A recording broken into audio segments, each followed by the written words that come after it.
bienvenidas y bienvenidos a otro episodio de Mindboss. Yo soy Pau Arroyo. Oigan, de verdad, ya saben que yo siempre bien contenta y bien emocionada de empezar cada uno de los episodios. Más hoy, sobre todo, estoy súper feliz porque no saben la cantidad de gente que sigue llegando y sigue llegando y sigue creciendo la comunidad de Mindboss. Me encanta ser parte de este gran movimiento y me encanta poder haber creado esta plataforma en donde no solamente aprendemos cosas, sino que también podemos ser un vínculo entre los episodios y otras personas. Entonces les agradezco mucho a todas las personas que los comparten, que comparten su experiencia, todos los mensajes que nos dejan de cuál es el impacto positivo que está teniendo cada episodio. De verdad me encanta recibir esos mensajes, me encanta que me platiquen sus historias. Hay mucha gente que me escribe y me dice, es que no sabes, este episodio me cambió la vida, y estoy segurísima que este también va a ser uno de esos episodios que te toca fibras y que te deja con un mensaje muy, muy positivo y un mensaje que te va a cambiar la vida. ¿Por qué? Porque es a través de una historia de vida. Ya saben que a mí me encanta tener aquí invitados que nos comparten su historia de vida y que a través de sus historias de vida también nos comparten herramientas increíbles que les ha ayudado a salir adelante. Y la importancia, yo creo que este episodio sobre todo nos va a dejar con el mensaje de la importancia de vivir cada día al máximo.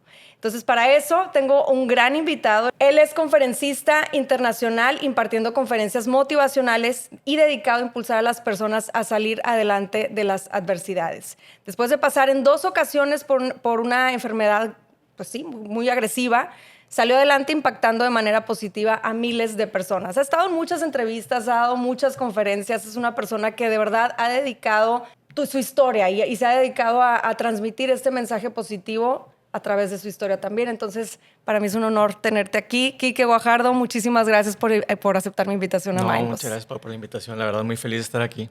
Gracias de verdad. Oye, pues estuve estoqueando. Ya saben que yo siempre hago así el research bien cañón antes de invitar a alguien a Mindboss, porque me encanta tener gente que de verdad pues está súper apasionada con el tema que trae, ya sea por historia personal o porque es experto en algo, etcétera. Entonces, pues estuve estoqueando y fíjate que en una de las, sé que has dado muchas conferencias, que como decía ahorita que has estado en muchas entrevistas, y hay una entrevista en específico en donde mencionas una frase que a mí se me quedó bien, bien cañón, y dices, hay 2 cosas que se pierden en la vida, ¿no?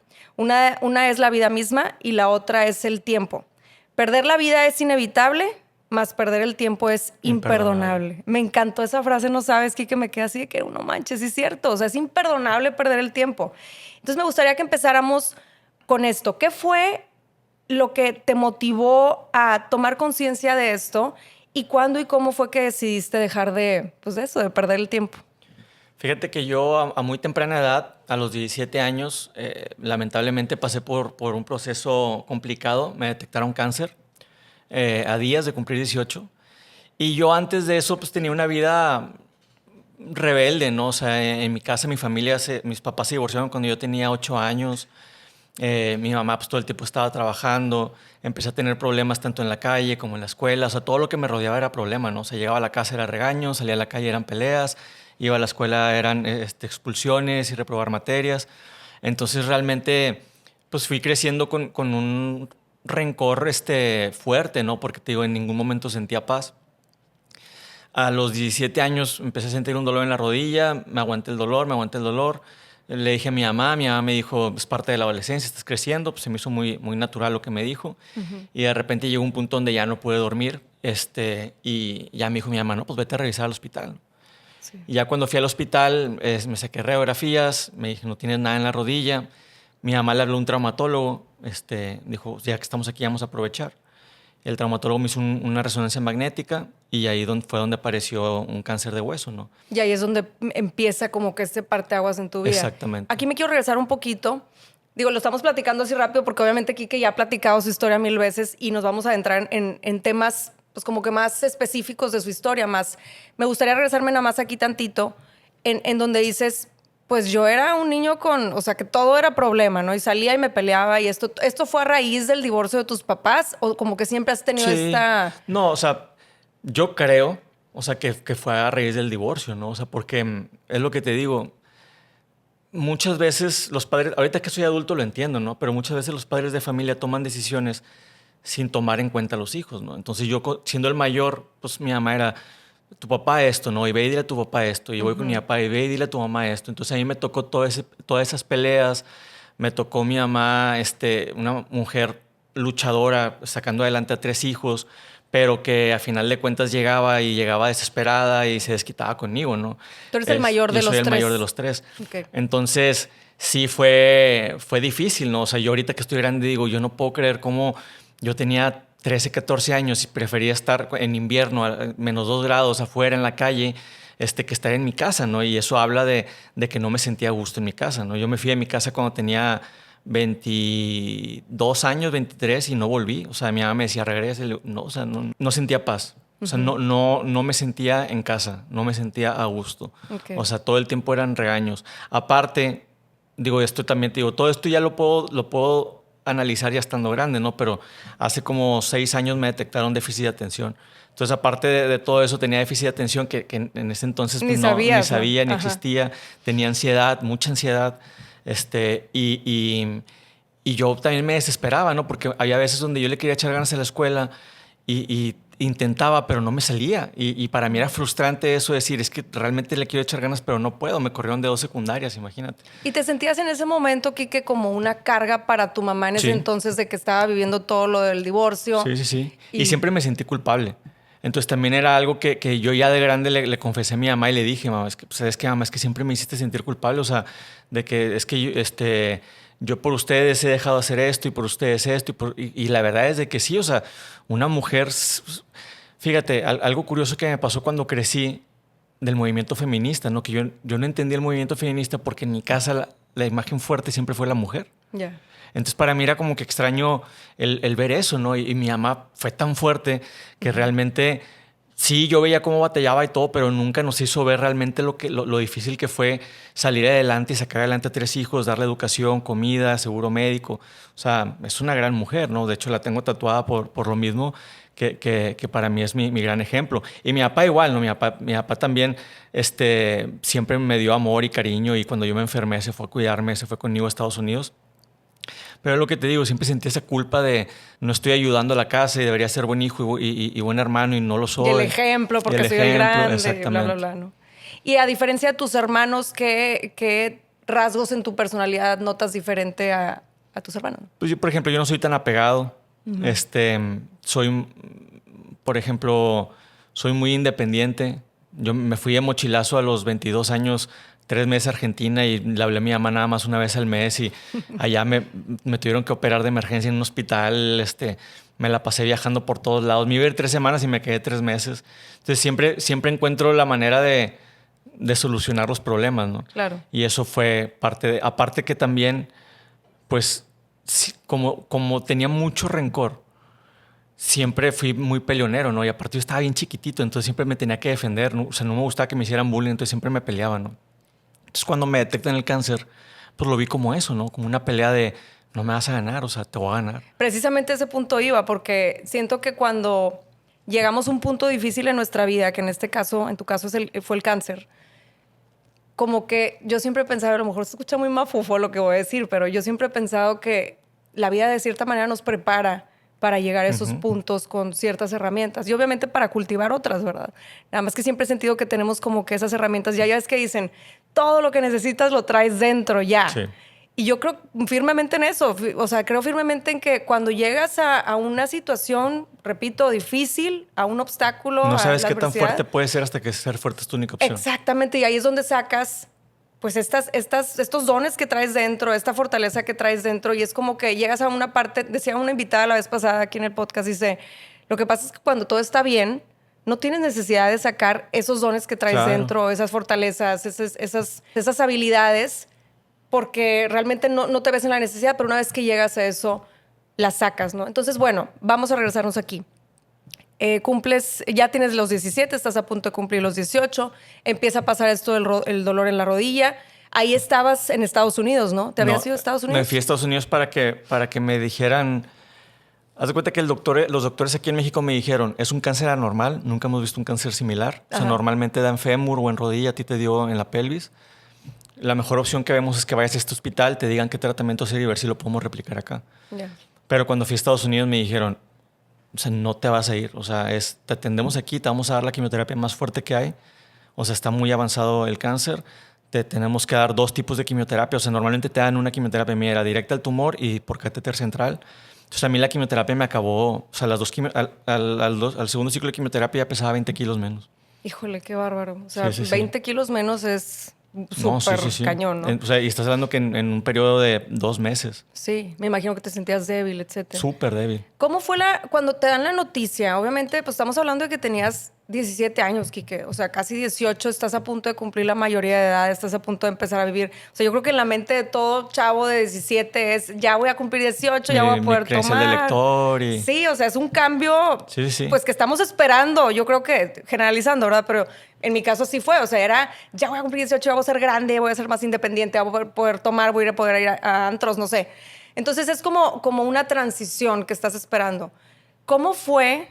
O sea, me gustaría que puntualmente te fueras a cómo tomaste esa noticia a esa edad, cómo fue el proceso mental, qué emociones sentiste. Pues primero que nada entendí y descubrí que por más de que iba a cumplir 18 años, era apenas un niño. O sea, que por más de que yo ya me sentía adulto, era un niño y no tenía ni una meta alcanzada. Que muchas veces me la pasé así, cumpliendo deseos de otra gente para querer encajar en grupos y no realmente hacer lo que yo quería. ¿Te acuerdas de algo puntual? No, pero por ejemplo, pues sí, o sea, por ejemplo, yo me juntaba en pandillitas y todo, entonces tenía que pelearme ciertas veces para poder encajar y a veces no me quería pelear, pero el otro se quería pelear y lo tenía que defender y me tenía que meter. O el simple hecho de que volvemos a lo mismo, o sea, para mí un fin de semana era igual al otro, era vámonos de fiesta y fiesta y fiesta. Pero cuando estaba a los 17 años esperando que me dijera el doctor si había posibilidades, entonces yo me puse a pensar, ¿qué pasa si me dice que me quedan meses de vida? Y dije, no he vivido nada. O sea, realmente no tengo una sola experiencia que me pueda llevar a esta vida. Y me faltan demasiadas cosas por vivir. Entonces me di cuenta que era un niño. O sea, que por más de que yo me sentía un adulto, era un niño y no había vivido nada. Entonces ahí fue donde dije, no, o sea, quiero viajar por el mundo, quiero graduarme, quiero casarme, quiero tener una casa. O sea, me puse a pensar en cosas que nunca había pensado y que tenía 18 años viviendo y que realmente nunca me había puesto a pensar de que, oye, estoy vivo. O sea, ¿sí me entiendes? Es como subirte un tren y esperar a llegar al lugar sin voltear a ver el paisaje, ¿no? Exacto. Entonces sí fue difícil por eso, ¿no? Porque descubrí que estaba vivo y que no había vivido nada. Y quieras o no, gracias a Dios, es algo que porque hay mucha gente, hay una frase que no sé quién la dijo que dice, hay veces que mueres a los 20 y entregas tu cuerpo a los 80, ¿no? Hay gente que vive hasta los 80 años y de repente dije, no hice esto y no hice el otro y yo, gracias a que fue muy joven, pude abrir los ojos y decir, estoy vivo. Claro. Y quiero vivir, o sea, no quiero nada más estar aquí de paseo. Y ahí es donde decides, pues, dejar de perder el tiempo, ¿no? Me imagino que la frase con la que iniciamos, que dices, pues imagínate, estuve 17 años. Yo siento que en retrospectiva puedes decir, híjole, pues como que medio perdiendo el tiempo. O sea, no vi el paisaje como dices, no me detuve a ver todo lo que podía lograr, no me detuve a decir, oye, quiero hacer esto, lo voy a hacer. Y llega ese momento en donde pues, como que la vida te sacude y empiezas a pensar todo eso. Sí, ahora, aquí el problema fue que mientras yo estaba con la quimioterapia, mi mente estaba súper fuerte. O sea, yo estaba súper débil, o sea, no podía ni levantarme, o sea, me levantaba y me desmayaba. Me llevaban en silla de ruedas, o sea, literalmente estaba encarcelado, o sea, era el departamento, hospital, departamento, no salía de lo débil que estaba. Pero ya cuando me alivié, muchos dicen, no, pues ya con la mentalidad a tope, ¿no? Y fue todo lo contrario, o sea, llegué y llegué con depresión, por muchas razones. Una de las razones es, yo creo que me pasó lo que le pasa a los que van a la guerra, ¿no? O sea, que todo el tiempo estás en posición de guerra, ¿sí me entiendes? Todo el tiempo estás peleando, estás acostumbrado a pelear. Y últimamente he visto muchos peleadores de la UFC que han entrado en depresión y han dicho exactamente esto que te estoy diciendo, que ellos están acostumbrados todo el tiempo a entrenar y pelear y cuando no tienen peleas se deprimen porque pues, están acostumbrados a eso, ¿no? A todo el tiempo estar en guardia, ¿no? Ajá. Entonces, pues yo todo el tiempo estaba acostumbrado a pelear. ¿Desde chiquito? Desde chiquito y luego con la enfermedad más. Más, ajá. Entonces cuando me dicen, ya te aliviaste, de repente digo, ¿y ahora? O sea, ¿y ahora qué pasa? ¿Ahora qué hago? O sea, yo estoy acostumbrado a pelear. No tengo otro objetivo, o sea, porque mi objetivo era vivir. Ajá. Y ahorita ya que estaba sano era, o sea, ok, ya estoy vivo, pero ¿qué otro objetivo tengo? Oye, ¿no? aquí estás tocando un punto súper importante y súper interesante. Tú me corriges. Cuando estabas chiquito, yo siento que mucho obviamente también para pertenecer, pero esto de estar peleando, si era como sacar el coraje de lo que estabas viviendo en tu casa, en tu situación familiar, lo sacabas peleando. Y en este caso, agarraste esa experiencia como para luchar, o sea, esa fuerza que tenías para confrontar y para, ya sabes, para pelear, como que la usaste para luchar por tu vida, ¿no? Sí. Entonces pasa esto de que ya entras en remisión, sí se dice así, ¿verdad? Sí. Entras en remisión y es como alcanzar una meta y decir, y luego, ¿Y o lo sea, que sigue? ¿qué? O sea, ¿qué sentido tiene ahora todo lo que Y eso pasa? es por un lado. Y por otro lado también era el hecho de que pesaba 60 kilos, estaba en muletas. Yo había pasado por un infierno, que esta es la segunda razón por la que pasé por la depresión y la más importante. Y es lo que siempre le comento a la gente, ¿no? Yo había pasado por un infierno. A mí, una cosa para lo que me molesta demasiado es la motivación reciclada. ¿Cuál es esa? La motivación reciclada es ánimo, no estés triste, no te enojes, no seas negativo, échale ganas, tú puedes. No. O sea, hay días donde no quiero estar de ánimos. Hay días donde quiero llorar. Sí. Para eso sobreviví al cáncer, para ser un ser humano, para tener estas emociones que me da el ser humano de estar feliz, estar enojado, estar triste, llorar. Es parte de lo que me hace ser humano. No me limites eso. Yeah. Entonces, cuando yo llegué y me quería desahogar y comentarle a la gente por lo que había pasado, la gente me decía, ánimo, ya sobreviviste. Eres un guerrero y te dicen guerrero, entonces tú tienes que sonreír cuando por dentro estás destrozado. ¿Y cómo te hubiera gustado? Me encanta este punto que estás tocando porque mucha gente lo menciona. O sea, mucha gente dice, me choca que me digan ánimo y échale ganas. ¿Cómo te hubiera gustado que hubieran reaccionado las personas con las que te desahogabas en esos momentos? Ahí te va. Yo estuve 1 año y medio en depresión, o sea, alcoholismo, peleas, o sea, la gente no entendía y yo tampoco entendía, o sea, me levantaba y decía, es que tengo problemas y, y volví a hacer lo mismo y lo mismo y lo mismo. Y un día me mandan con la psicóloga de la escuela y yo voy llegando en muletas y me dice, ¿por qué estás en muletas? Le digo, no, pues ya le expliqué, ¿no? Tuve cáncer y todo y estaba acostumbrado a que me dijeran siempre lo mismo, ¿no? Y pensé que me iba a decir lo mismo. Y la psicóloga me dice, qué mala onda, ¿no? A mí no me hubiera gustado pasar por eso. Y digo, gracias. O sea, lo único que ocupo es empatía, no ocupo ánimos. Empatía, esa es la palabra. Ocupo empatía, ocupo que me digas, no me hubiera gustado pasar por eso. Qué mala onda, desahógate. Llora si quieres. No te voy a decir ánimo, llora si quieres. O sea, cualquier persona en tu situación estaría igual. De hecho, yo cuando me dijo eso y ya empecé a cambiar, yo me dediqué a ir con pacientes con cáncer y decirles exactamente eso. ¿Estás enojado? Qué bueno. Yo también estaría igual y yo también estuve igual.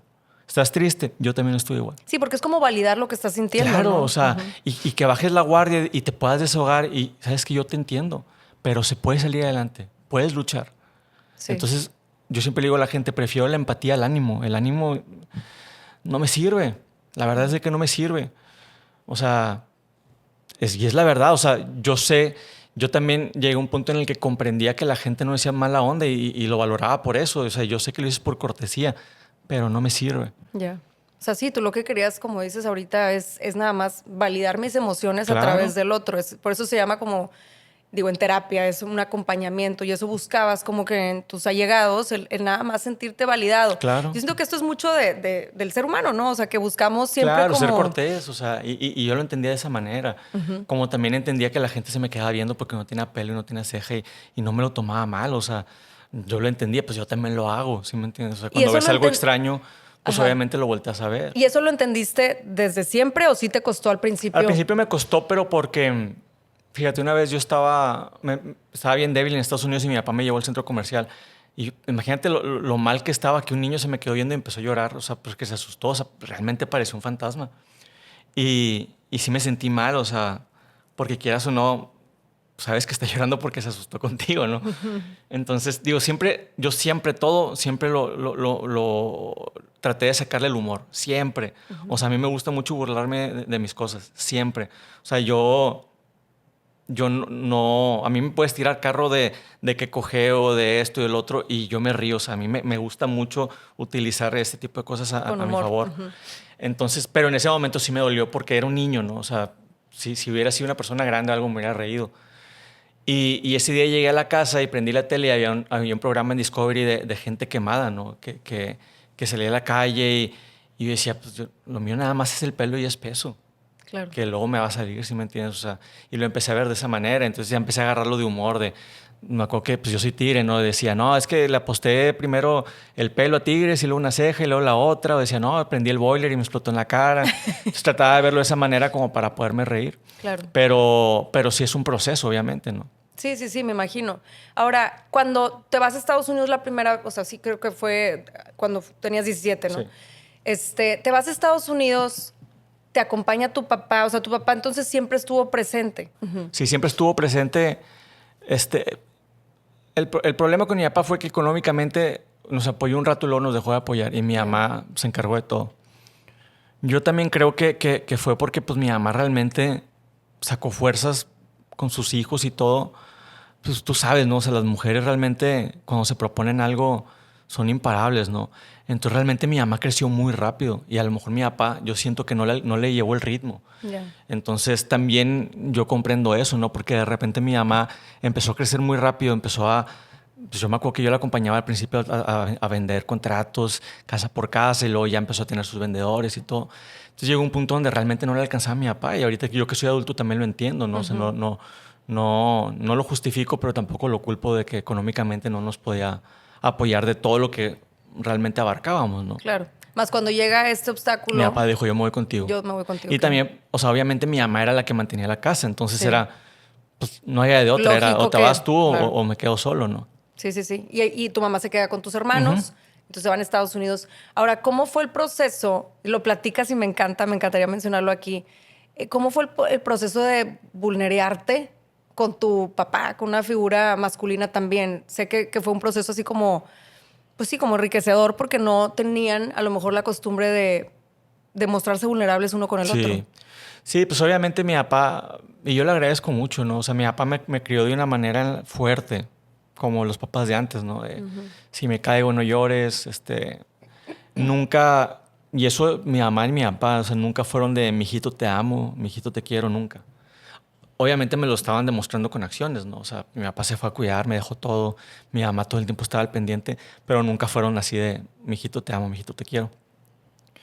Y llegó un punto en el que, gracias a Dios, la quimioterapia reaccionó y dio resultado, empezó a reducir el tumor y llega el momento de la cirugía y era una cirugía súper riesgosa. ¿Qué te tenían que hacer? Me tenían que quitar la pelvis, pero pues era una cirugía de 18 horas de anestesia general. Yo pesaba 54 kilos, o sea, si de por sí cuando tienes buen peso la anestesia te puede matar, ahora pesando 54 kilos con las defensas súper bajas, pues es lo peor, ¿no? Es un riesgo profundo. Y entonces me empezaron a leer los riesgos que había y era pues podía perder la vida obviamente por desangrado, me podía quedar en coma por la anestesia, me podía matar la anestesia, podía quedar en estado vegetal, cuánto tiempo quería estar conectado, o sea, todos los 18 años, ¿no? Yo tenía que firmar y pues para mí fue complicado el hecho de decir, o sea, no tengo otra opción, o sea, me están diciendo, esta es la opción que tienes y no te puedes sacar la vuelta, que es algo que yo le agradezco al cáncer. Y suena extraño, pero es la verdad. O sea, lo que yo le agradezco al cáncer es de que nunca me dio la opción de decir, no quiero. Porque el no quiero era, te mueres. Entonces era, pues tengo que darle para adelante, ¿no? Y así siempre veo los problemas. Entonces ya firmo, me dejan de dar quimioterapia un mes para pues, recuperar lo que se pudiera, pero pues realmente no era mucho. Y un día antes de la cirugía, yo estaba en el departamento con mi papá y yo pues sentía mucho peso, ¿no? O sea, no podía dormir. O sea, yo siempre digo esto en las conferencias. Es bien extraño explicarlo, pero no quería dormirme porque no sabía si el día siguiente me iba a morir. Entonces quería, por más de que no estuviera haciendo nada, quería estar despierto. Quería aprovechar cada segundo de estar despierto, de sentir mi cuerpo. O sea, es extraño, ¿no? Como alargar la vida, ¿no? Claro, o sea, quisiera que esta noche durara 100 años. Entonces, no quería dormir, sentía mucha ansiedad. Y dije, ¿sabes qué? Déjame hablar con mi papá. Pero realmente mi papá y yo no platicamos. O sea, y también es algo que nos ayudó bastante. Mi papá, por ejemplo, a mí no me gustaba que se quedara dormida en el hospital porque ronca mucho. Entonces, mi papá llegaba a las 6 de la mañana, prendía la tele, le bajaba el volumen. Mijito, ¿ocupas algo? No, nada. A las 8 de la noche, mijito, ¿ocupas algo? Ya me voy. No, nada. Y se iba. O sea, él se ponía a ver la tele y ahí estaba nada más. Nada más, si yo ocupaba algo, le decía que era, por ejemplo, eran muchos los problemas que yo tenía con mi mamá, porque pues ya sabes, las mujeres son así, pues obviamente tienen demasiado amor que mi mamá cuando iba a visitarme era, mijito, ¿qué necesitas? Nada, mamá, siéntate. Pero es que, ¿qué ocupas? No, mamá, nada, siéntate. ¿Pero por qué me hablas así? ¿Cómo te hablo, mamá? Es que, ¿cómo estás? Le digo, mamá, estoy en un hospital. Lo único que quiero es que te sientes. Si llego a ocupar ayuda, te busco. No ocupo nada. Pero es que, ¿por qué me hablas así? Le digo, mamá, por favor, no me la estoy pasando bien, no me estreses más. Y siempre me terminaba peleando con ella, ¿no? Y mi papá pues comprendía eso perfectamente. O sea, fue para mí el mejor enfermero que pude tener. Entonces, digo, yo no platicaba mucho con mi papá. Y dije, déjame hablar con mi papá, pero ¿qué le voy a decir? O sea, no sé qué decirle. La noche antes de la cirugía. Sí, una noche antes de la cirugía. Decides. Entonces voy a su cuarto sin saber qué le iba a decir. O sea, simplemente sabía que tenía que hablar. O sea, necesitaba hablar. Y me dice, ¿qué pasó, mijito? Y le digo, papá, ¿puedo hablar contigo? Sí, siéntate. Me senté y él estaba acostado en su cama y me le quedo viendo y apenas iba a decir algo y se me hizo un nudo en la garganta, pero esos nudos en la garganta que realmente lo que quieres decir tiene mucho sentimiento. Y mucho peso. Y mucho peso, ¿no? O sea, de esos nudos en la garganta que te duele la cabeza, de esos de que empiezas a voltear a todos lados para no llorar porque no quieres pensar en eso, ¿no? Y porque quizá nunca habías llorado así ya de adulto con tu papá, ¿no? Nunca. Y me dice, ¿qué pasó? Dime. Y en eso me solté, ¿no? Y entre llorando y hablando le digo, papá, quiero que sepas que te amo, te quiero con todo mi corazón. Agradezco que estés aquí conmigo. No hubiera sido lo mismo sin ti. Has hecho las cosas bien. O sea, quería que supiera que había hecho las cosas bien. Dile a mi mamá que también, que es mi más grande ejemplo, que es una guerrera, que han hecho las cosas bien, que a pesar de las cosas lo han hecho bien, ¿no? Y yo siempre digo que los papás tienen un superpoder, que el simple hecho que tu papá te diga todo va a estar bien, te da la tranquilidad de que todo va a estar bien. Mi papá no era doctor, mi papá no es Dios, mi papá no sabía nada de medicina. Pero le creías. Pero mi papá me dijo, no te preocupes, mijito, todo va a estar bien. Sí. Y yo me levanté y me fui a dormir como si no fuera a pasar nada al día siguiente. O sea, ya había dicho lo que tenía que decir. Si me voy, la gente que me importa realmente ya sabe lo que siento por ellos. Estoy tranquilo, ¿no? O sea, estoy listo como para... Si este es mi último día, hice lo que tenía que hacer. Y así fue. O sea, me fui a la cirugía con la tranquilidad de que había dicho lo que tenía que decir. ¿Tú sientes que en algún momento, y te lo pregunto de manera muy, o sea, como por mí, ¿no? Que en algún momento, cuando estás así a punto de saltar, pues a lo que tú piensas que es un precipicio, ¿no? Que en este caso era la cirugía, pues no sé si me voy a levantar al rato, me explico. A mí me pasa mucho que cuando estoy así en momentos en donde estás a punto de dar ese paso, como que es un soltar mental de mejor ya no pienso nada. O sea, simplemente ya lo pensé, ya lo procesé, ya viví, ya a lo mejor hasta viviste un duelo el día anterior y ya estás así como, pues va, o sea, lo que tenga que pasar, ¿no? Y le dejas la responsabilidad a Dios. O sea, es Dios. O sea, mi fuerza está hasta aquí, de aquí en adelante sigues tú. Ahí ya eras creyente. Yo siempre fui creyente. Siempre fui creyente, a lo mejor no de ir a la iglesia, o sea, de confesarme a cada rato, no, pero siempre rezaba, siempre platicaba con Dios. Okay. Mi familia, pues mi abuelo hizo la iglesia del Roble, la San Juan Bosco, la Pío X. Okay. Entonces mi familia es parte de la religión católica aquí en Monterrey. Yo realmente, o sea, yo no soy religioso, pero me considero más cristiano que católico. Porque yo siempre tuve esta conversación con Dios. O sea, eres espiritual. Espiritual. O sea, nunca fue a través de santos o virgen, que no estoy diciendo que esté mal, pero siempre fue a través de Jesús, con Dios, ¿sí me entiendes? O sea, entonces, pues es más como que se asimila más a la religión católica, digo cristiana, ¿no? Pero siempre tuve esta conversación con Dios. Sí, con el tiempo fui más de leer la Biblia, porque para mí era algo curioso, ¿no? Yo decía, pues Dios es mi amigo, pero pues no sabía, o sea, yo a mi amigo sé su historia, sé quiénes son sus papás, sé quiénes son sus hermanos, qué estudió y todo, y yo nada más sabía la historia de Dios, pero a grandes rasgos, ¿no? Entonces digo, realmente no lo conozco. Y empecé a conocer un poco más de la palabra y empecé a ver muchas similitudes entre la Biblia y lo que yo estaba viviendo. ¿Cómo cuáles? Por ejemplo, yo digo que la muestra de amor más grande que yo he visto en mi vida fue... Y tú tienes hijos, ¿verdad? Sí. Tú te has sentido identificado con esto, ¿no? Mi mamá y mi papá, sin que ellos se pusieran de acuerdo, una semana que pues me imagino que me han de haber visto muy mal, me dijeron, no sabes lo que yo haría por ser yo la que esté pasando por esto. Entonces yo no podía entender por qué quisieras pasar por este dolor. ¿Por qué? Y hay una persona que se hizo eso. Hay una persona que dijo, voy a mandar a mi hijo para que sabe que va a pasar por todo ese dolor. Y por todo, o sea, que no nada más por dolor de que lo van a crucificar y lo van a golpear en el camino, sino le van a escupir, lo van a juzgar, le van a dar a escoger a la gente entre un ladrón y entre Jesús, y van a escoger al ladrón, a Jesús en lugar del ladrón. Y aún a pesar de todo eso lo voy a mandar. Hubo una persona que sí logró eso. Ahora, otra cosa también. Yo cuando me enfermé la primera vez, yo cuestioné a Dios. Yo le dije, Dios, ¿por qué yo? O sea, ¿por qué me está pasando esto? ¿Qué hice mal? ¿No? ¿Qué hice yo mal? Y algo tan increíble como Jesús también fue humano. O sea, el dolor lo sintió. El dolor que yo estoy sintiendo, Él lo sintió.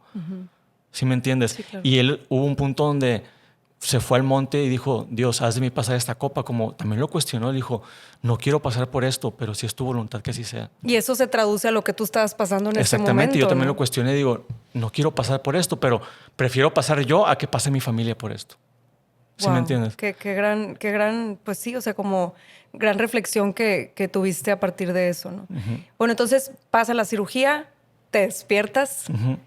¿Cuál fue el primer pensamiento que cruza tu cabeza en el momento en que ya vuelves a la conciencia y dices, güey, estoy vivo? Lo primero, o sea, no sabía ni siquiera si estaba vivo. O sea, dije, se me hace que estoy muerto, estoy en coma porque estaba todo oscuro, quería gritar y no podía, tenía un tubo en la garganta, o sea, estaba entubado, y me quería mover, no sentía el brazo derecho, no sentía nada de la cadera para abajo, nada más podía mover el brazo izquierdo. Veía pasar al doctor y veía que me pasaba así por enfrente y no me veía. Entonces, mi desesperación es, ¿qué está pasando? O sea, estoy en coma, estoy muerto, no sé. Ya, o sea, como que me empecé a exaltar más y todo. Empecé a mover mi cuerpo, así como que moviendo todo. Ya me vio el doctor, me quitó el tubo, me dijo, todo salió bien. Y ya fue donde empecé a sentir tranquilidad, ¿no?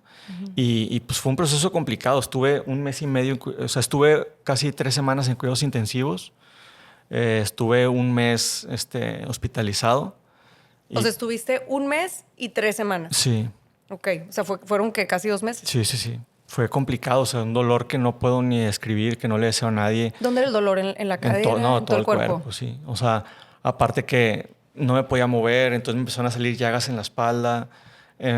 Por ejemplo, los primeros 3 días fueron lo peor porque no podía tomar agua ni comer porque los intestinos los tenía dormidos. Entonces tenía demasiada sed, demasiada hambre. Y el primer día no podía dormir porque tenía los pulmones dormidos. Entonces tenía que ejercitarlos para despertarlos. Entonces imagínate que estaba tan cansado que cerraba los ojos y me levantaba ahogándome. Entonces imagínate la frustración de me estoy muriendo, o sea, me estoy ahogando, no tengo hambre, tengo sed, tengo demasiado dolor. Y en Estados Unidos son mucho de quiero que te recuperes rápido porque quiero que te salgas. Porque me estás costando, ¿no? No, aparte es de que cualquier cosa que te llegue a pasar es una demanda. Entonces lo que quieren es salte rápido, ¿no? Sí. Entonces la terapia es rápida. O sea, a la semana ya te están moviendo y llega un punto cuando la morfina no te hace nada, ¿no? Entonces sí era un dolor demasiado fuerte. Y bueno, aquí hablamos de un dolor físico. ¿Y dolor mental, emocional? No, en ese momento Estabas fuerte. estaba a tope porque yo tenía una mentalidad buena en el sentido que, por ejemplo, cada que me daban una quimioterapia era, en lugar de decir, uy, todavía faltan 8, decía una menos. Yeah. Una menos. Y cuando me operaron era, ya me operaron, ahora nomás faltan quimioterapias. O sea, ya pasó lo fuerte, ahora siguen quimioterapias. Entonces siempre lo veía de esa manera. Entonces así como si nos regresáramos a cuando tenías 8 años, ¿no? En este momento tu contrincante, en vez de ser alguien de la pandilla contraria, era el cáncer. Era el cáncer. Totalmente. Y yo siempre digo, yo el cáncer no le gané porque le gané en la pelea, sino le gané porque se cansó de pegarme. Yeah. O sea, yo me levantaba y me levantaba. Siempre sentía que Dios me agarraba el hombro y me decía, levántate, todavía no. Entonces había noches donde yo, te lo prometo, o sea, había noches donde yo tenía 3, 4 días de no comer, estaba todo lleno de infecciones, de aftas en la boca y todo. Y donde yo me dormía y decía, no sé si me voy a levantar. Y al día siguiente me levantaba. Entonces es algo que yo también digo a la gente. Yo le decía a Dios, ayúdame a abrir los ojos. De lo demás me encargo yo. Me encanta eso. Sí lo escuché en una entrevista que diste. Me encantó esa frase de, o sea, ese enfoque más bien. O sea, yo nada más me quiero despertar, sí. De luchar me voy a encargar todo. yo. O sea, ya me diste todo. Me diste todo o sea, estoy vivo. O sea, si me da la oportunidad de pelear aún y sabiendo que voy a despertar con dolor, voy a luchar. O sea, nada más déjame despertar. ¿Y qué era de lo que te agarraba? Obviamente de Dios, pero me refiero, yo creo que siempre tenemos como que esta visión de lo que queremos lograr y de ahí te agarras. Sí, obviamente tener familia, viajar por el mundo. O sea, tenía esas metas, ¿no? Sí. Pero yo siempre he dicho, o sea, llevo 37 cirugías hasta ahorita. O sea, humanamente no es posible pasar por el dolor que he pasado. Entonces yo siempre le digo a la gente, de hecho lo subí en Instagram, una imagen donde sale Dios así y de repente se abre la imagen y hay un niño y Dios lo está cubriendo de las piedras y nomás hay dos o tres piedras. O sea, está Dios con los brazos abiertos. Cubriendo. Ajá. Entonces yo lo siento así, o sea, porque humanamente no es posible soportar eso. Claro. O sea, me han quitado huesos, me han quitado músculos. O sea, puedo caminar, aún y no tengo cadera. O sea, imagínate un esqueleto. Imagínate que le quitas la pelvis, que es donde va sujetada la pierna. Imagínate que la pierna se sube y te pega con la columna. Y aún así, teniendo la pierna suelta, puedes caminar. Yeah. Es increíble, o sea, es un milagro. Exacto. O sea, es algo que mi doctor utiliza en mi caso para sus congresos. Cada que tiene un paciente que tiene cáncer, le platica mi historia. De hecho, hace poquito me tocó conocer a un chavo en el gimnasio que ahorita estoy dando para hacer conferencias, que me dijo, mi doctor es el que tú tuviste y me platicó de ti. Entonces, o sea, es un milagro. Claro. Y ahorita que en retrospectiva platicas esto, Quique, yo pienso siempre que todo lo que nos sucede pues tiene un para qué. Siempre como que al principio de cada proceso difícil nos enfocamos, y esto lo menciono, ya sé que en todos los podcasts van a decir otra vez va con eso. Nomás que para mí es como súper importante, o sea, cómo nos enfocamos en el por qué al principio, como Sí. decías hace ratito. O sea, yo decía, ¿por qué a mí? O sea, ¿por qué yo? ¿Por qué si yo siempre no sé, he sido una buena persona? ¿Por qué? Bla, bla, bla. ¿Por qué si estoy joven? Y el por qué, pues como siempre les digo, nos ancla como al pasado, ¿no? O sea, También sabes cuál es el problema. El problema del por qué es que si realmente vemos la vida como es y la vemos fría, todos vamos a pasar por adversidades. A mí me tocó cáncer, a alguien le toca una pérdida, un divorcio, un despido de trabajo. Todos vamos a pasar por problemas y no podemos decir por qué. Y algo que también se me hace increíble del ser humano es de que nos creemos, somos tan soberbios que cuando nos pasa algo malo decimos por qué, pero cuando nos pasa algo bueno no decimos por qué. Pensamos que lo merecemos siempre. Entonces, el Wow. decir por qué no tiene validez. O sea, todos vamos a pasar por problemas. ¿Qué es lo que voy a aprender de este camino? o sea, el para qué. ¿Qué provecho le puedo? O sea, si ya me la voy a pasar mal, ¿qué provecho le puedo sacar a este proceso, no? Claro. Y ahorita que en retrospectiva ves eso, ¿cuál crees que sea tu para qué? El compartir esto, ¿no? O sea, el compartir la historia. He viajado por el mundo platicando con gente que tiene cáncer, diciéndole que, o sea, esto que te estoy diciendo, que puedes llorar, puedes enojarte si quieres, pero vale la pena luchar.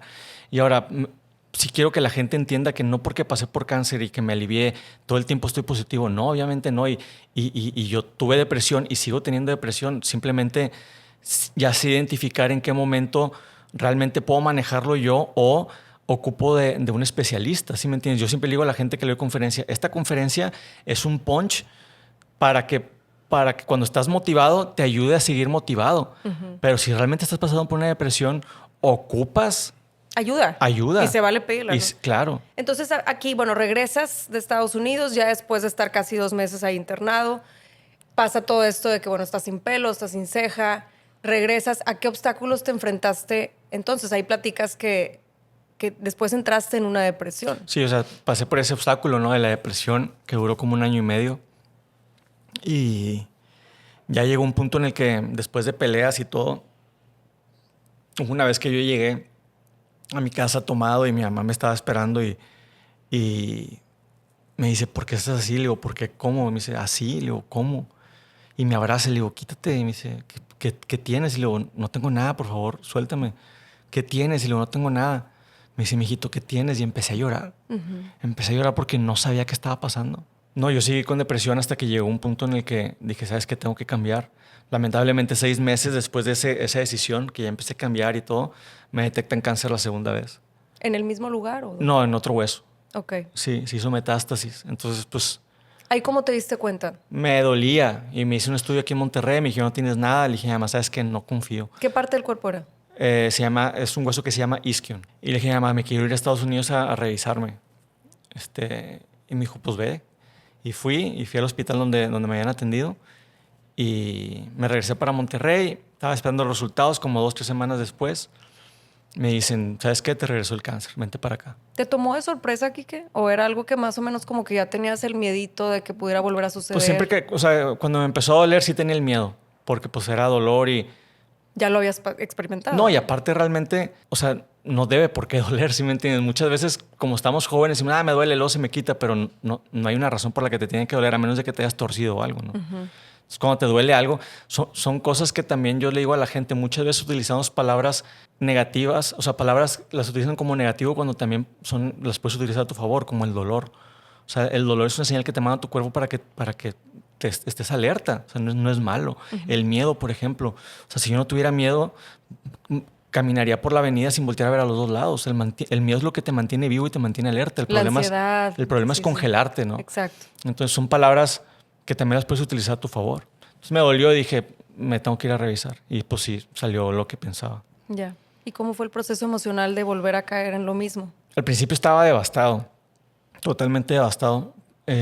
Uno de mis mejores amigos había fallecido como un mes antes de eso. Entonces no sabía qué hacer y me fui al panteón porque estaba cerca de donde yo vivía. Y yo me acuerdo que empecé pues, van a decir que estoy loco, pero empecé a platicar con él. Y yo decía, es que no, o sea, yo estaba decidido que no iba a tomar el tratamiento porque decía, otra vez me van a quitar otro hueso, tengo 21 años, ¿cuántas veces más me va a pasar esto? O sea, ya no quiero vivir esto, o sea. Oye, qué loco porque 21 años, o sea, en Estados Unidos es cuando ya eres, ya es mayoría de edad, ¿no? Entonces estas dos edades en donde hay una transición de cierta manera, a lo mejor socialmente hablando, más no te pusiste a pensar de que qué loco que me está pasando en estas dos edades específicamente. Sí, obviamente, porque también los 21 es una edad que todos quieren tener donde ya te sientes ahora sí ya más adulto y me tocó eso. Y yo estaba decidido que no lo quería pasar. Y estaba pensando cómo decírselo a mis papás. Y mientras estaba pensando eso, me puse a pensar en mi amigo. Y decía, él murió en un accidente y murió al instante. Entonces yo decía, lo que mi amigo hubiera dado por tener la oportunidad que tengo yo de luchar. Wow. O lo que sus papás hubieran dado porque su hijo hubiera tenido esta oportunidad. Entonces, haz de cuenta que sentí como que, te lo prometo, sentí un aire así que me pasó por el cuerpo y me sentí ligero. Y dije, va. Entonces ya llegué a mi casa y le dije, papá, mamá, me detectaron cáncer otra vez, que me vaya para Estados Unidos y empecemos el tratamiento. No, pues vámonos. ¿Cómo era la dinámica con tus papás cuando esto, o sea, que les comunicas, oye, otra vez tengo cáncer? ¿De qué manera te apoyaban ellos? ¿Cómo estaban emocionalmente? No, obviamente mi mamá destruida y más porque tenía la impotencia de no poder estar conmigo, ¿no? O sea, de no saber qué pueda pasar un día y a lo mejor ya no lo volví a ver. Claro. Y mi papá igual, o sea, nada más una vez le he visto derramar una lágrima a mi papá, fue cuando murió su hermano, pero pues obviamente yo le veía la mirada perdida, ¿no? Y se trataba de mantener positivo y una persona muy fuerte, o sea, muy, muy fuerte. Yo me acuerdo que mi papá fumaba, ¿no? Entonces yo también fumaba cuando me enfermé la primera vez. Entonces ya había dejado de fumar y todo, y le dije a mi papá, oye papá, nada más te digo, yo no fumo. O sea, si llegas a fumar, pues obviamente fumas fuera del cuarto o algo. Me dijo, claro. No, mijito, ya dejé de fumar. Y eso cuando íbamos rumbo a atenderme. Y le dije, ¿cuándo dejaste de fumar? Me dijo, hoy mismo. Y desde ese entonces hasta ahorita no ha probado el cigarro. Como que fue algo que ofreció, sí, a lo mejor. ¿Él también es un hombre de fe? Sí, bastante. Sí, pues su papá, que es mi abuelo, fue el que hizo la iglesia del Roble, uno de los 7 templos. Sí. La Pío X, la San Juan Bosco. Entonces, bueno, 21, regresas a Estados Unidos. ¿Y cómo fue el proceso ahí? ¿Otra Igual, vez lo mismo? Otra vez quimioterapias, operación riesgosa y fuerte. Y ya, o sea, exactamente lo mismo. Por ejemplo, hay una frase que yo odio con todo mi corazón y yo lo he dicho a religiosos y todo, la frase de Dios le da las pruebas a sus mejores guerreros. Digo, se me hace una frase tan tonta. O sea, yo no me imagino Dios un día que se levantó y dijo, hombre, aquí que se ve bien cómodo, déjale mando cáncer porque es mi guerrero favorito. Exacto. O sea, Dios nos dio el libre albedrío de poder tomar decisiones. Esas decisiones van por generaciones. O sea, contaminación, estrés, lo que comes, la enfermedad que me dio a mí me tocó por el estrés, por la comida, por genética, por lo que sea. No fue una prueba que me mandó Dios. Lo que sí te puedo asegurar es de que Dios nunca te va a dejar solo en las pruebas. Y eso sí te lo puedo asegurar. O sea, ¿qué tipo de padre dice, le quiero mandar? Yo no me imagino a mi papá diciéndole, ¿sabes qué? Le voy a mandar una prueba a mi hijo y voy a hacer que lo golpeen unos pandilleros porque pues tiene que aprender. Claro que no, o sea, Dios dio a su hijo para librarnos del pecado, a pasar el dolor, para que yo no pasara por esto. Claro. Pero tenemos el libre albedrío de poder tomar decisiones. Y es parte que también yo descubrí con leyendo la Biblia y todo, ¿no? O sea, me tocó porque me tocó. Como a lo mejor a ti que me estás viendo te tocó un divorcio, te tocó una pérdida de mamá, papá, te tocó a lo mejor un despido. A todos nos toca, a todos nos toca. A mí me tocó esto nada más. Ahora, cuando sucede la segunda vez, ¿tú consideras que estabas más fuerte mentalmente esta segunda vez que la primera? Sí, también porque ya sabía a qué monstruo me estaba enfrentando. Entonces ya sabía qué tipo de gancho meterle, cómo guardar la distancia. O sea, te digo, me lo imaginaba como box y decía cómo guardar la distancia, cómo defender, cómo agacharme, cómo... Entonces, ya te conozco, adversario, ya te conozco. ¿no? Sí. Ahora, hay una frase que yo siempre la tuve en mente, ¿no? La muerte está tan segura de su victoria que te da toda una vida de ventaja. La muerte está tan segura de su victoria que te da toda una vida de ventaja. Te da toda una vida de Entonces, ventaja. yo sé que en algún momento me voy a ver con la muerte y decir, es momento de que me vaya. O sea, y es algo que el cáncer me ha enseñado, que no me da miedo. A mucha gente no le gusta platicar de eso. Es algo que yo lo sé. O sea, yo he estado cerca de eso, lo tengo presente, sé que en algún momento va a pasar, no me preocupa. Me ocupa el tratar de disfrutar y de vivir, ¿no? ¿Y hoy en día qué representa para ti el cáncer, Quique? Un maestro difícil, un maestro, sí, un maestro estricto que se ha llevado muchas personas que quiero, que se ha llevado muchas personas que conozco, pero que todos tenemos un tiempo en esta vida, ¿no? Y en algún momento me va a tocar a mí. Ahora, platicas que cumpliste ese sueño de viajar por el mundo, ¿no? ¿Esto a qué edad fue?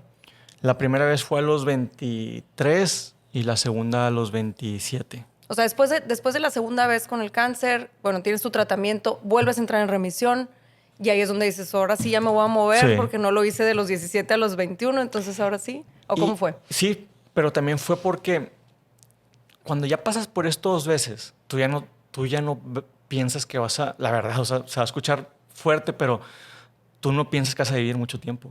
Entonces tú dices, ya no puedo hacer planes de aquí a 5 años. Tengo que hacer planes de aquí a mañana. ¿Qué puedo hacer mañana? Yeah. Entonces me quiero entrar un paracaídas. Me pagaba y al día siguiente me iba y me aventaba. Entonces, todo, o sea, siempre fue así, ¿no? O sea, siempre digo, las mejores experiencias empezaron con un chingue y su madre. Vamos a ver qué pasa, ¿no?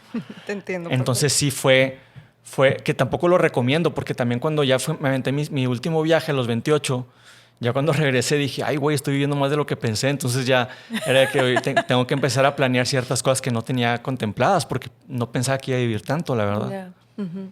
Entonces, bueno, ¿qué hacías? ¿Era esto de aventarte del paracaídas? Sí. ¿A dónde fue el primer viaje? El primer viaje me fui a mochilazo a Argentina. ¿Solo? Solo.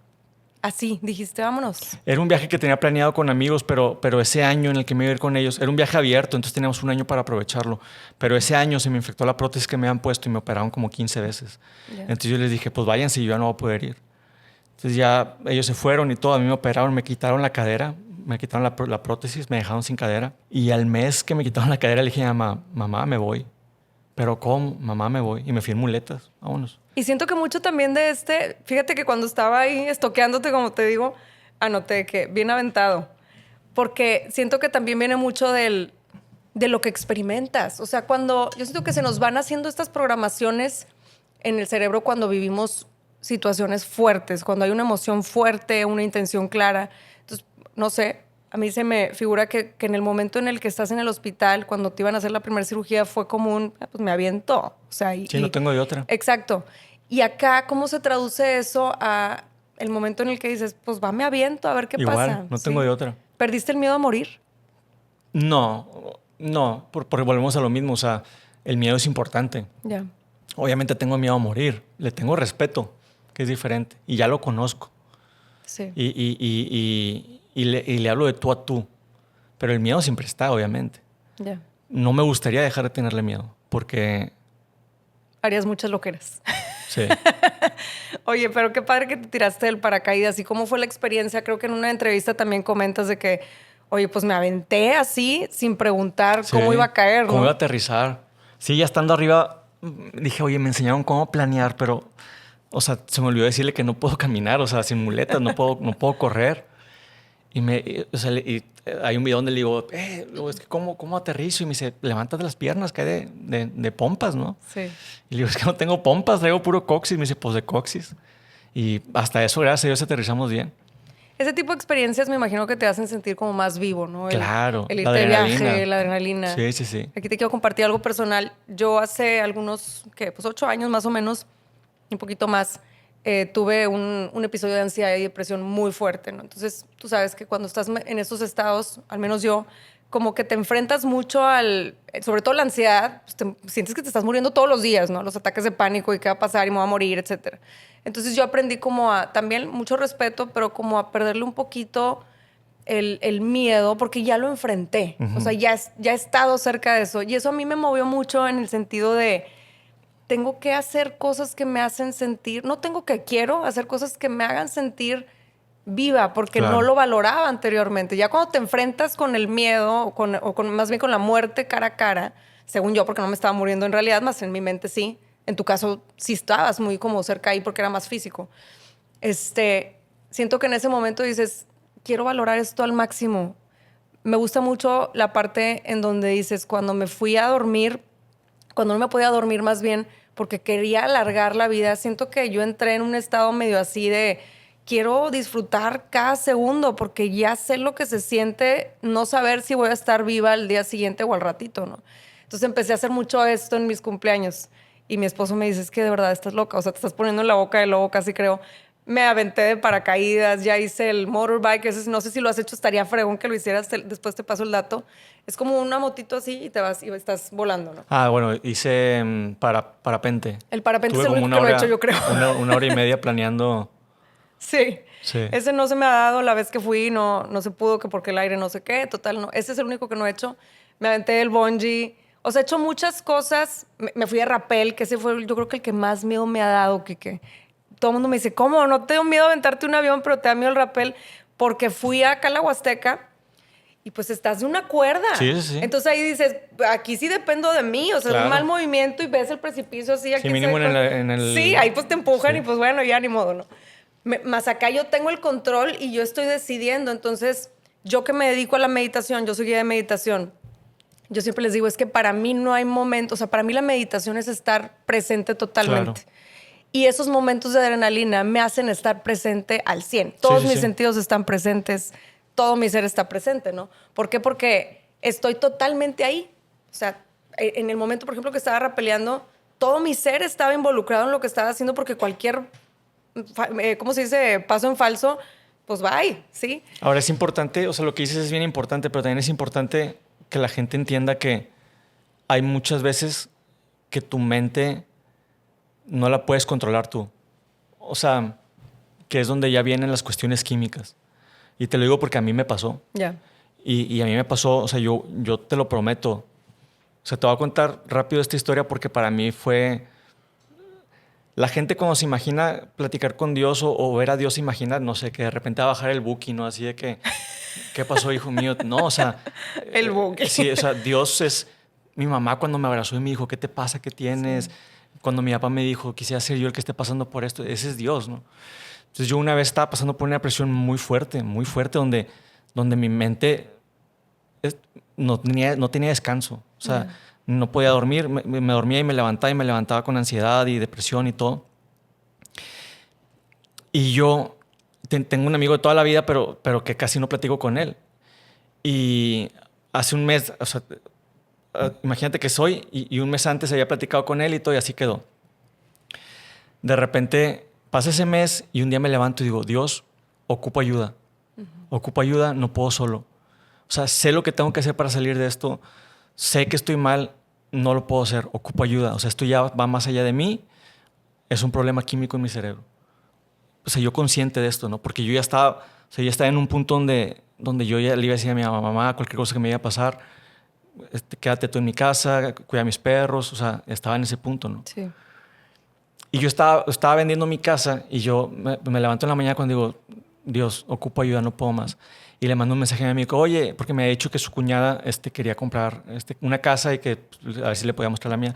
Le dije, oye, tu cuñada siempre que te dijo de mi casa y todo, ¿quiere venir a verla? Y me responde, me dice, ¿sabes qué, Quique? Ya no me dijo nada, le voy a mandar un mensaje, pero ¿sabes qué te quiere decir? Quiero que vayas con mi psiquiatra, yo te lo voy a pagar. Quiero que vayas con él, la última vez que platiqué contigo. O sea, lo tenía eso, pero no me animaba a decirte nada y ahorita que me mandaste el mensaje, déjame aprovechar. Qué loco, ¿no? ¿Cómo te llegan A esas? la media hora, Sí, cuando yo le dije, exacto. Dios, no puedo más. No puedo más. O sea, Necesito ocupo ayuda. ayuda y no tengo dinero. O sea, porque estaba pasando, fue época de la pandemia donde obviamente no, o sea, Sí. con las conferencias, pues obviamente se vino todo abajo y todo.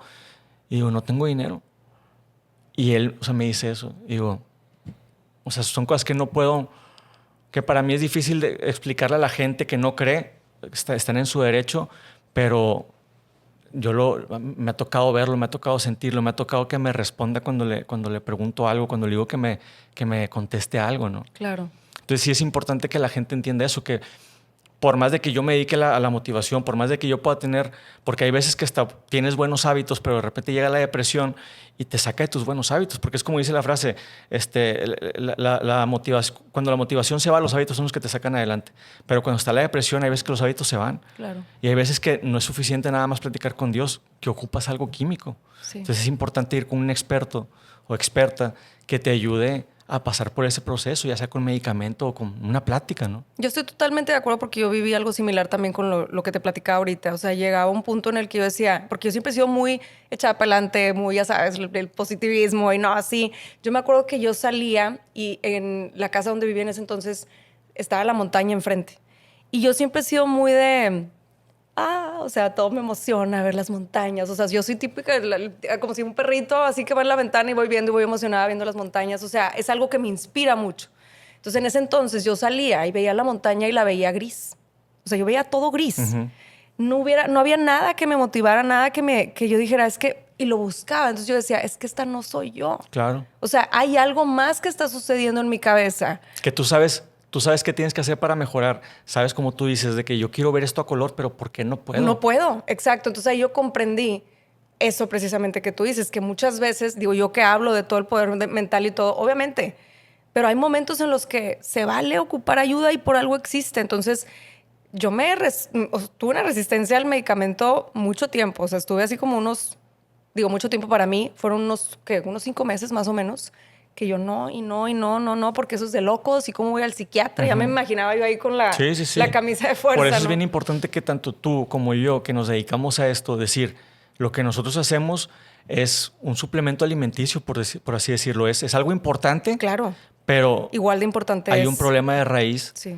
que se ocupa algo químico, ¿no? O sea, es importante que digamos eso porque lo que tú haces o lo que yo hago es un complemento para poder alcanzar tus metas. Sí. Pero normalmente la gente que aprovecha lo que hacemos nosotros es gente que pues tiene buenos hábitos, que está empezando con esto de la motivación y de repente le llegó tu mensaje y dije, voy con más fuerza todavía, pero hay gente que está metida en una depresión que por más de que llegues y tengas empatía con él y le digas te entiendo y todo, no va a salir de ahí. Ahora, hay de todo, ¿verdad? Hay casos diferentes en donde a lo mejor te pueden decir, no, a lo mejor no ocupas, más que no tengas ese miedo Claro. o sea, que no tengas ese miedo al medicamento. Yo siempre lo predico mucho eso porque yo lo viví. O sea, yo con todas las herramientas que ya tenía y todo esto de yo puedo, para mí fue bien difícil, Kike, me imagino que para ti también, el decir, pues en esto no estoy pudiendo, güey. Claro. Y se vale pues, hacerle así como que alcanzar a alguien que te ayude, pedirle ayuda a Dios, a lo que tú creas. Se vale pedir ayuda y se vale recibir ayuda. Claro. Porque muchas veces también nos negamos a recibirla porque... Sí, o sea, dices, no, yo mera, yo mero y yo soy un roble. O no Pues quiero decir siempre. que me siento mal porque no me quiero sentir vulnerable. Y o más por siendo, hacerte coco wash. O sea, por ejemplo, más siendo hombre que los hombres casi no decimos cómo nos sentimos ni nada, pues es difícil de repente decirle a otro amigo que a lo mejor le está yendo muy bien de que, oye, no me está yendo bien. O sea, Exacto. es complicado. Es complicado. Y una vez que ya empecé con el tratamiento psiquiátrico, en este caso hablando de la ansiedad y la depresión, yo ya tenía como muy fija mi meta, yo en mi caso de, ok, va 6 meses, porque yo lo primero que pregunté, me acuerdo, fue ¿cuánto tiempo? Sí, porque claro. yo no me tomaba ni para el dolor de cabeza, entonces para mí era, voy a entrar en un mundo nuevo, ¿no? Y yo puedo decir con sinceridad que me ayudó mucho a literalmente sacar la cabeza del empujar. agua. Ajá. Y decir, ok, esta ayudita es como una muleta, ¿no? Ahí te va. El primer paso no te lleva a donde quieres, pero te saca a donde estás. Y el medicamento es el primer paso. para nada más ayudarte un empujoncito. Sí. Y ya que realmente ya empezaste con tus hábitos y todo, que ya agarraste vuelo y que la bola de nieve está creciendo, lo puedes dejar. Sí. Pero ocupas dar ese primer paso. Sí, en muchos casos me han platicado de algo así similar. En mi caso así fue también de que yo decía, ok, yo entiendo que esto me va a quitar a lo mejor algunos síntomas, más mi raíz la empecé a trabajar también con toda la cuestión mental, Claro. la meditación, la espiritualidad, Sí. todo eso. Entonces, cuando combinas esas dos, y por eso decimos, es tan importante una como la otra, cuando son combinas pilares. estas dos pues, herramientas, ahí es donde puedes llegar a entender qué era lo que estaba sucediendo y como que también ya empezar a sanar lo que sea que tengas que sanar, ¿no? Esa es la palabra clave, sanar. Exacto. Bueno, Quique, pues se nos está acabando el tiempo. A mí me encantaría estar aquí platicando horas y horas porque sé que tienes mucho que aportar. Lo pueden seguir, obviamente ahorita nos va a compartir sus redes porque tiene mucho, mucho que aportar. Ya por último, Quique, me gustaría que nos dejaras un último mensaje. ¿Qué te enseñó todo esto que has vivido al día de hoy? Digo, sé que has pasado pues, muchos años y has estado dando conferencias, más siempre siento que seguimos creciendo, seguimos aprendiendo. Este camino del aprendizaje pues es de por vida. Hoy en día, ahorita que ves en retrospectiva todo lo que has vivido, los obstáculos a los que te has enfrentado, ¿qué es lo que te deja todo esto? O sea, lo que yo siempre le digo a la gente es, está bien sentirse mal de vez en cuando. O sea, no todo el tiempo tienes que estar con ánimos. Es parte de lo que nos hace seres humanos y es parte de lo rico de esta vida, de la incertidumbre que te tiene el día siguiente, ¿no? O sea, que pueda pasar el día siguiente, no sé, y es lo bonito de esta vida. Entonces, no importa si un día te sientes mal, pero sí estar agradecido con lo que tienes, tanto lo bueno como lo malo. Si estás pasando por un mal momento, aprende ese mal momento para que no sea en vano el sufrimiento que estás pasando y tener en cuenta eso, ¿no? Que la vida es así. La vida es una montaña rusa en la que vamos a estar arriba y vamos a estar abajo y depende de nosotros levantar las manos y disfrutar el viaje. No siempre nos va a ir bien, como también no siempre nos va a ir mal. Entonces hay que aprender a ir caminando con esa idea de disfrutar cada momento, de aprender en cada momento y de estar con Dios presente, ¿no? Para mí esa es la clave fuerte, ¿no? El que hay momentos en los que el camino es pesado y donde dices, ¿sabes qué, Dios? Ya llegué hasta aquí, por favor, tú sigue el camino, ¿no? Y es importante esa parte. Claro. Muchísimas gracias, Quique, por todo lo que nos compartes. Ya por último, ¿dónde te pueden encontrar? Estoy segura que mucha gente va a querer contactar contigo. Claro que sí. En Instagram, en Facebook estoy como Quique Guajardo. Quique es con K. En YouTube creo que también estoy igual. Mi página de internet es quiqueguajardo.com. Ahí pueden ver lo de las conferencias, para contrataciones, lo que sea. También tienes un libro, ¿no? Tengo un libro, Luchar o Morir, Valor de la Vida, que ya se acabó. Tengo que imprimir más. Ya teniendo más, voy a avisar ahí en las redes sociales. Pero sí, tengo un libro de 6 capítulos. Como yo tengo déficit de atención, lo hice así como para gente como yo que lo pueda leer rápido. Ajá. Entonces, pero sí estoy muy orgulloso de ese libro. Perfecto. Pues bueno, ahí tienen las redes de Quique. Cualquier cosa que necesiten acercarse a él, lo pueden hacer a través de sus redes. También como dice, también da las conferencias. Entonces, bueno, hay mucho material que Quique ha estado aportando pues sí, a lo largo de los años. Entonces, ahí lo pueden encontrar. Gracias, Quique, nuevamente. Y gracias a ustedes que nos escuchan todos los episodios. Les agradezco muchísimo por estar aquí, por los comentarios que nos dejan. Platíquenos qué se llevan de este episodio. Y bueno, los y las espero en otro episodio de Mindless.